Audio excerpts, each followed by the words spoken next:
Hey guys, so today you and I are going to talk about working in my team. So let's get into it. So the question in question was, Hi Frederick, I admire your wisdom. I wish I could work with you, though I'm guessing that you would probably destroy me. How is it to work as a software developer in your team?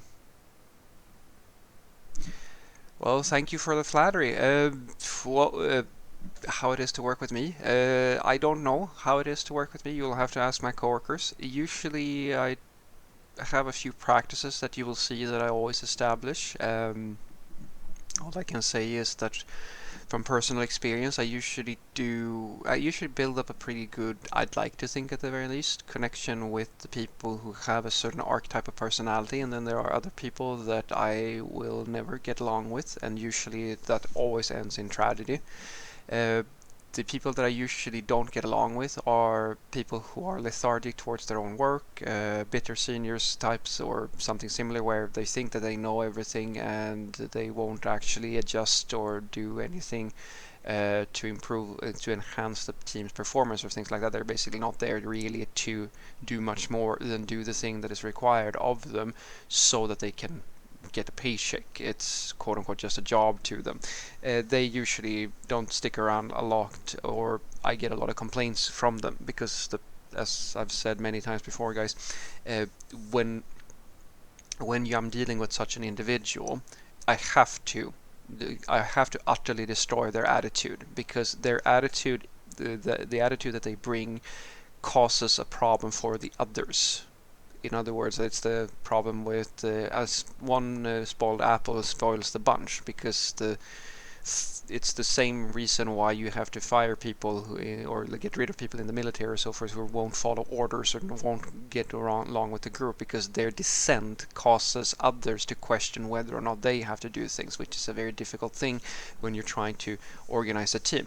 Not everybody has to be as super engaged in their work. It's not like I'm asking people to go the extra mile. I'm asking them to understand that, as an example, if the company wants us to write unit tests, then you damn right well have to write unit tests. I don't care if you think that you don't, you do it. It's not a discussion. So those sort of people I usually don't get along with. I'd like to think at the very least, because I usually get a lot of positive feedback from junior developers, mid-levels, and seniors who are still hungry. Like usually they are the seniors who are genuinely interested in learning or improving or enhancing quality or things like that. The sort of things that you really want to focus on if you want to run an efficient team. And so the first thing I usually do with my team is that I establish a few basic structures. So the first thing, and this is assuming now that I'm the tech lead.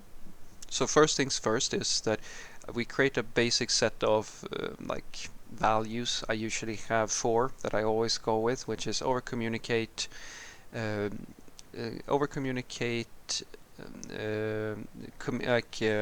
like no lone wolves, produce results, and achieve fulfillment. And so the basic idea behind that is that it's important first and foremost that you understand that communication between you and your peers, and tension-free communication, is a big factor. Because, as I like to say, if you don't like how someone if someone has an attitude in the team, you will at some point, if you're able to, go and ask for help from somebody else. All it takes is that you have a bad relationship with that person. It doesn't have to be a confrontation, it's just that you don't really like talking to them, and you will start systematically going to someone else. In other words, you don't have free, tension-free communication within the team. Not everybody is made equally, and that is a big problem, and I have to fix that, because if I don't fix that, what basically happens is that the team becomes lopsided very quickly. The second thing is, I said no lone wolves, but basically it's trust that I go for, and that is that you are expected to understand that each of the people here are here to do a job. So if you're a senior software developer and there's a junior working with you and they're not performing so well or so forth, that doesn't matter. Like, they're being paid to be a junior. Trust that they are doing a good job for their level. Trust that your coworkers are going to do their job if you ask them, and stuff like that. I'm a big big problem for a lot of companies where you have a policy where it's not really a big deal if you don't answer people in when they send you a message or things like that. People ignore mails from various sources and so forth. I'm one of those people. I don't go away. I just increase the pressure until you comply, and I have a rule within my team, or I have rules, basic rules that I say, where we usually have a support person or something like that, where it doesn't matter if you're junior or senior, I don't care what your job is within our team, you are expected to, within or during your shift, to reply to someone who wants help from our team within 30 minutes. Because it's disrespectful to ignore people who are coming to us for help. That's not very service-minded. So if you're not service-minded, then you're out immediately. Or as I said, this is the only people I have problems with this is the bitter old seniors or the bitter mid-levels who feel like, yeah, I don't care about this, I just want to do my coding. And I go, you don't get that luxury in my team. You do not. You are expected to take basic responsibility. As I've said before, guys, I follow a basic principle. Every single person has a specialty. You have backend developers, QAs, front end, full stack, etc., etc. But no one can convince me that it's outside of their job description to know when the stand-up is, how to facilitate it, how to do a retro, how to do time reporting, or like to explain to someone where our documentation is, or maintain that thing, or so forth and so forth. You don't get to be lazy in my team. Because I'm not gonna, I promise you, we're never gonna have an argument about it, because I've developed enough of a foresight to know how to put things in place so that we never have an argument. The only thing that can happen is that you forget, and I'm usually very benign with that. If I see that you forget, then I remind you, and then you do it, and then we're fine. If I see a systematic thing where you don't do it, I will go very, very, very quickly from being benign to explaining to my manager that we have to replace you. Because, as I said, I'm trying to build a team of high achievers or high performers. And you can be a high performer without being like a zealous person who sits in there like free time and does coding and stuff like that. That's not what it's about. It's about that you take collective responsibility of the results of the team. You don't get to say, oh, I didn't do A, B, and C because, well, why should I? I'm just a software developer, or I'm just this person, and I'm gonna go, I don't care. I don't care if you think that your job is to just sit and write code, because I am telling you that within my team, you are part of a group.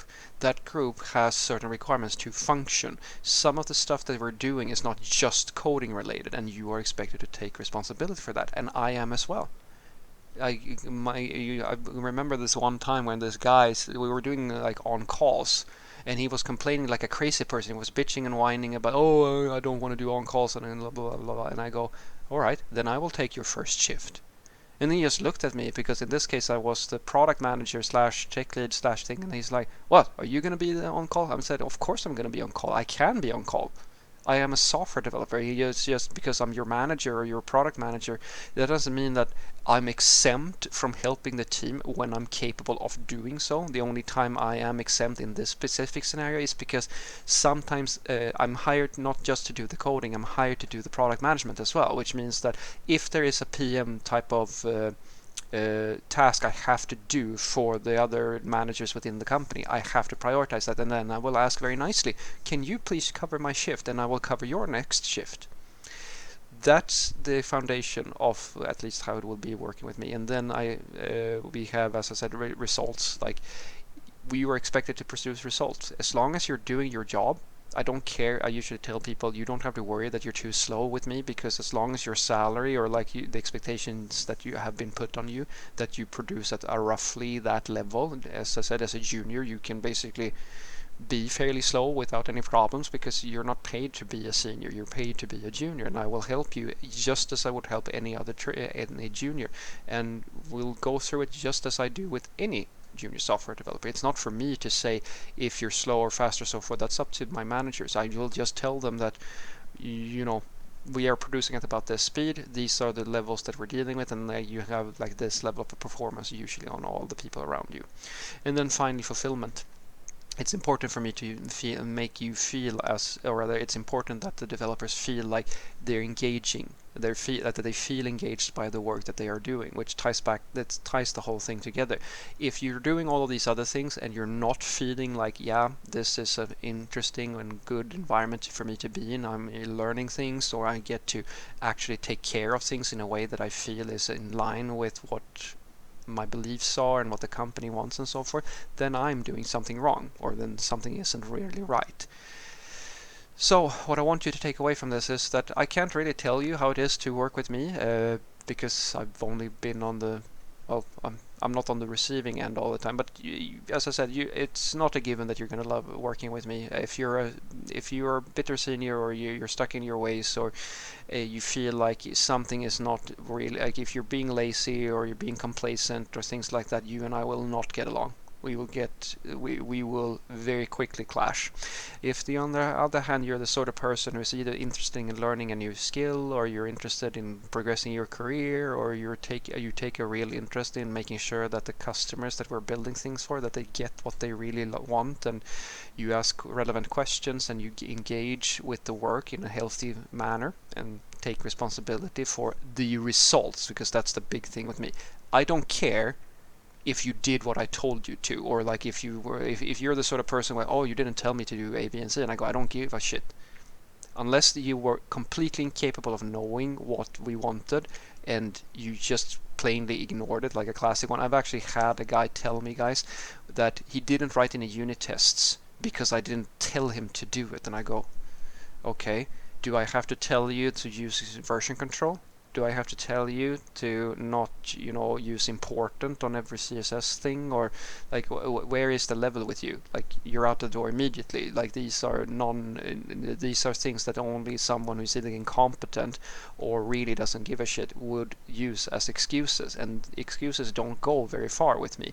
But on the other hand, I also make sure that everybody feels like it's not a competition. We're not trying to win or one up each other here. We're trying to do the best we can with the resources that we are given. As I like to say, a team for me is like an engine, and you'd have different size of engines. Sometimes you have like a gigantic super engine that's going to go on a plane, and you try to tune that thing to make it as good and powerful as possible for that situation. But sometimes you have a little two-stroke engine, like there's just a few people or a few juniors in the team.